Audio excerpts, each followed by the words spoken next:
Good evening. Thank you for joining us. They're quitting a lifestyle of all work to focus on more play. It's typically a move most people make at the end of their careers, but these corporate dropouts are on their own timeline. And it's not simply about adventure, but economic empowerment. Here's ABC's Gloria Riviera. Quitting a 9-to-5 to hit the slopes is a fantasy many only dream of. For Tanya Hester and her husband Mark Bungie, that dream is a reality. Hester was just 38 years old when she retired.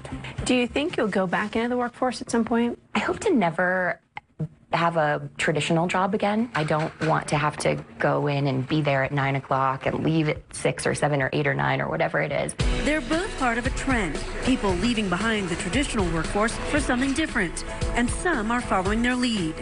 And it's picking up steam among millennials, garnering headlines. They're choosing very different paths than previous generations who prioritized buying homes and starting families. So I think for many, early retirement or saving toward financial independence is sort of just a way of saying like, okay, well, no one else is going to help me be secure or safe in my older years, and so I have to do that for myself. Hester and her husband are completely financially independent. We earned good incomes, and it was really just letting time do the work. How much time? From the time that we decided to retire early until we actually did it was about 6 years. We definitely saved very quickly and aggressively in that time. With very strict budgeting, including wearing parkas inside during winter to keep the heating bills down, Hester and her husband were able to quit stressful political consulting jobs 2 years ago with very healthy retirement accounts in place. We were able to kind of constrain our lifestyle and not inflate it year over year, as a lot of people do as you earn more, and really focus on earning more, banking our raises. Hester and her husband are part of a movement called FIRE, Financial Independence to Retire Early. Most people who follow FIRE aim to save half of their take-home income after tax and spend less, picking and choosing exactly where their money goes. But it doesn't take complete financial independence to make the jump into an alternative lifestyle. Just ask Sarah Solomon. Right now, I am outside of my camper van, just cruising around New Zealand and exploring. And then I have this great little table where I set up my laptop and do work in the morning. Or Nathan Krasinski. Running with the dogs, it's a kind of euphoric feeling. It feels like you're just riding a magic carpet. He deferred a future in chemical engineering for life on the Alaskan frontier mushing dogs. I went to school for 6 years. A lot of time spent sitting down in the library. It's kind of ready for something different, change of pace, and take a little detour. What you doing there? But Solomon doesn't know when or if she's ever coming back. When I left New York City, I said, oh, I'll go for a year. I'll travel for a year, and then I'll come back and, probably get a job again. It's obviously been longer than a year with, no end in sight. She left an enviable job at a big publicity firm. I started getting a little tired of just the same 9-to-5 routine every day, getting up, going to work, and just repeating it. And I was a little unhappy at my, one of my jobs, so I started looking for other opportunities. And now works as a freelance publicist from anywhere around the world, be it Guatemala or Hawaii. One of the things I've found amongst millennials is that they have an idealized image of what their life should look like.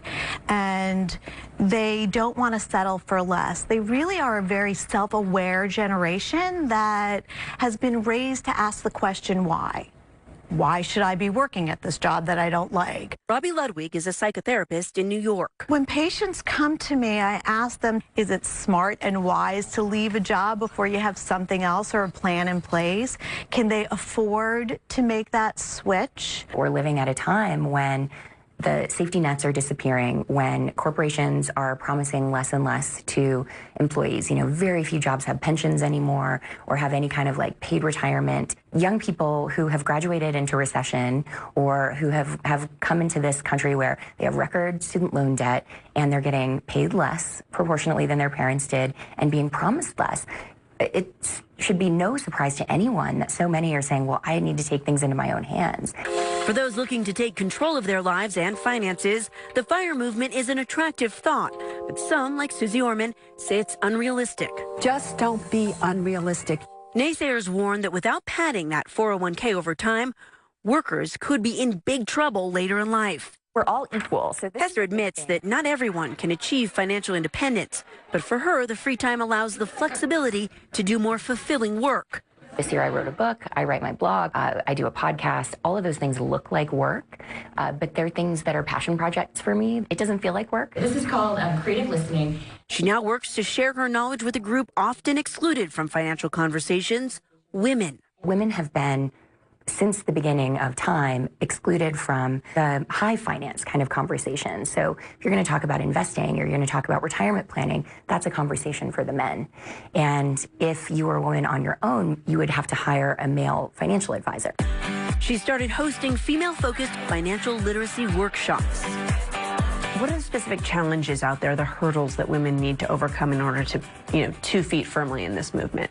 I think we have to be very realistic about the wage gap. We know that women on average earn about 70% of what men earn. We know that women make up by far the bulk of minimum wage earners in most states.